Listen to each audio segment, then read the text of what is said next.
kind of a renewed Keystone XL pipeline.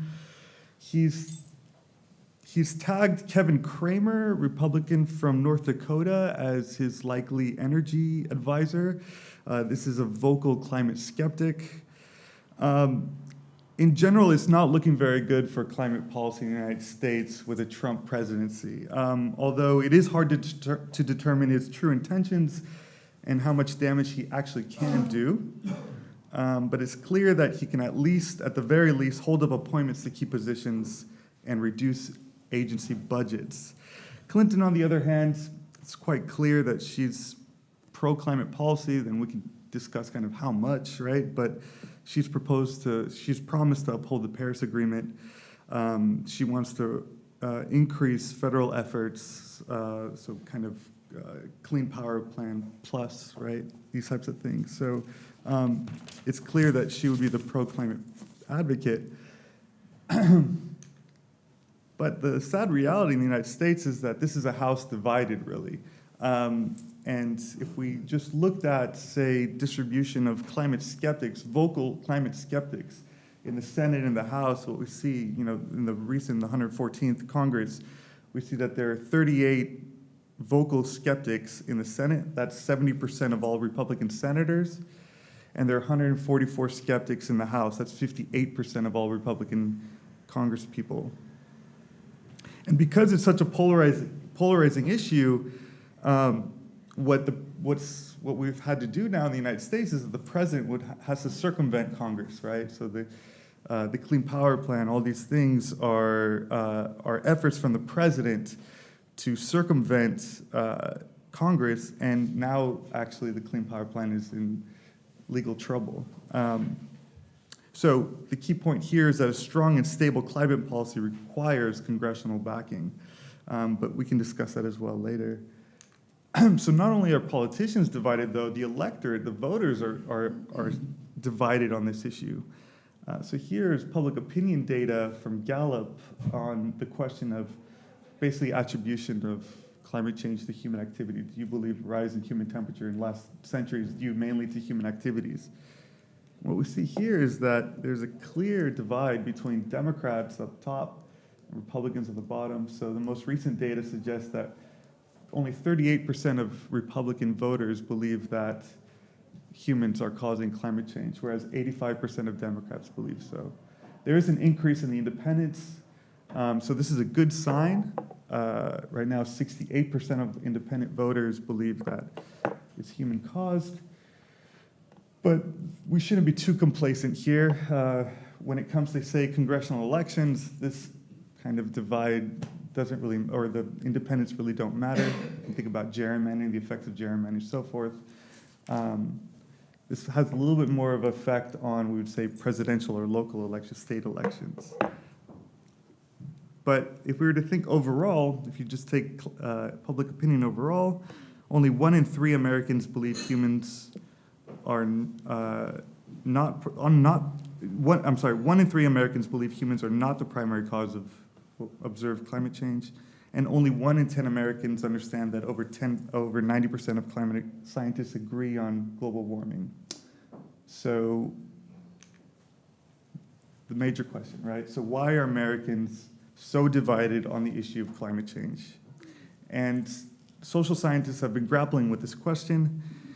There are a few hypotheses that have some traction. I'll be discussing one of them, which is motivating my research. The first is it could be short-term weather effects. So the weather is, it's cold, it's really cold out there. What's this global warming stuff, right? So we see variation kind of in public opinion driven by weather effects. The state of the economy, when times are tough, climate change goes down the list. There's might be some journalistic norms effects in the United States. So journalists feel compelled to bring in the other side to offer balance.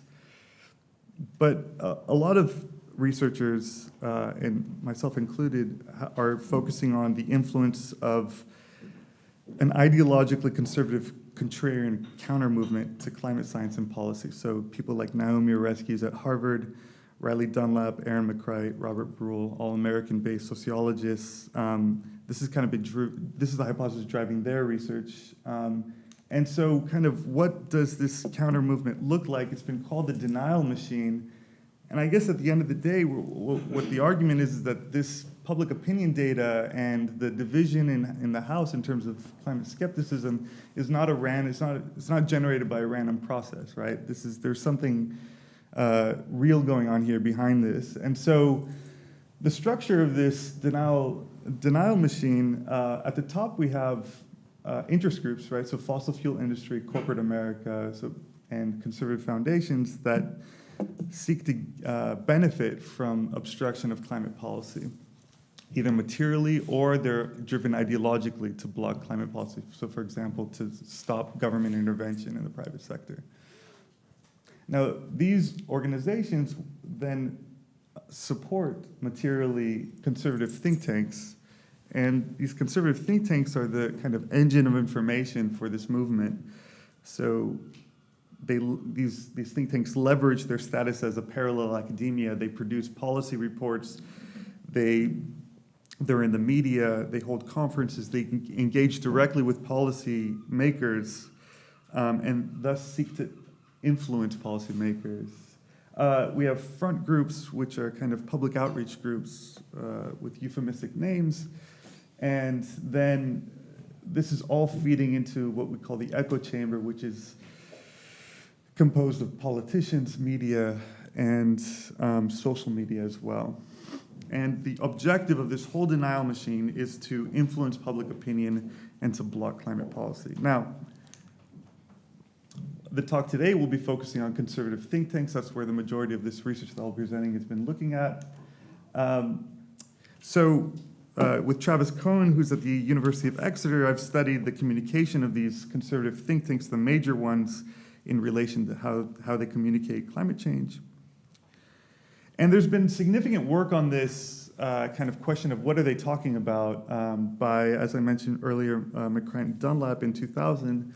What they did is they sat down and they read over 200 documents generated by a set of conservative think tanks. Took them about a summer, and they were able to classify types of arguments, right? So it really came down to three. One is that the science is either weak or wrong. The second is that, well, if climate change was to occur, it would probably be beneficial. And the third is that any policy action that we take will do more harm than good, so therefore we shouldn't do anything about it. Since then, right, so since their study basically covered the majority of the documents they looked at was 1997 to 1998. Since then, we haven't really had an update. And the problem is that since then, we have an explosion of information. So they looked at, their corpus was 240 documents. Since then, we know now from our study that there's been over 16,000 documents generated by the largest 19 conservative think tanks on the issue of climate change. So one problem is just how do you actually read all of this stuff, right? So that's where we come in, Travis Cohen and I, where we leverage machine learning and natural language processing techniques to help allow the computer to help us to interpret these documents. We'll go into that in a bit, or in a bit. Now, one motivating question has been that was driving our study is this notion of the era of science denial, and is it over, right? So in 2002, I'm not sure if anyone's familiar with Frank Luntz, is a conservative communication strategist in the United States. There was a memo that was leaked, a memo that was circulated among Republican lawmakers that was leaked, that was authored by Frank Luntz. And in it, he says, should the public come to believe that the scientific issues are settled, their views about global warming will change accordingly. The scientific debate is closing against us, but not yet closed. There's still a window of opportunity to challenge the science. So this is 2002. And basically what Frank Luntz is saying is that we have to change our game plan. We need to attack the science head on. Don't focus on the policy, attack the root of the issue, which is the science. Now, since 2002, there's been speculation as to, well, what's going on here? How are these skeptic groups communicating denial, right?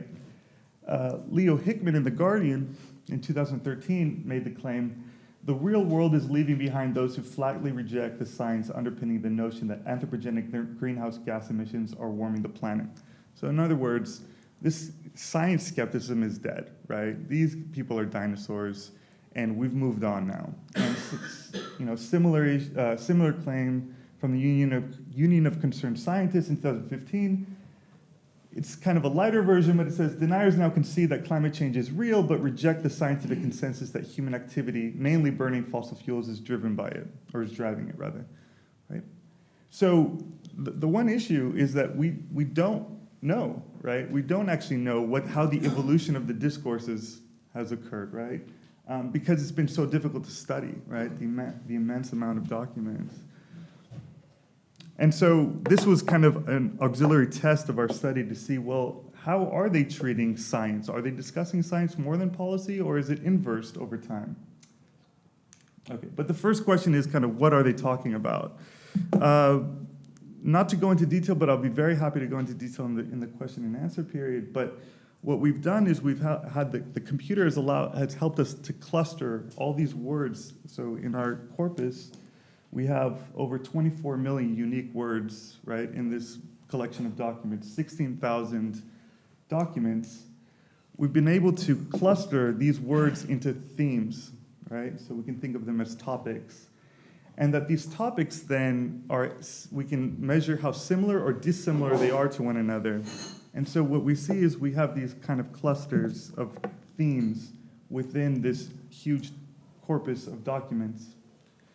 And what we find is that there are certain clusters here that themes have all to do with science, scientific integrity, domestic and international politics, sorry, that's kind of corrupted there, policy and regulation, and energy emissions. This right here is green jobs. The size of these numbers, so each of these numbers is an identifier for one of the 47 topics that we found in the corpus.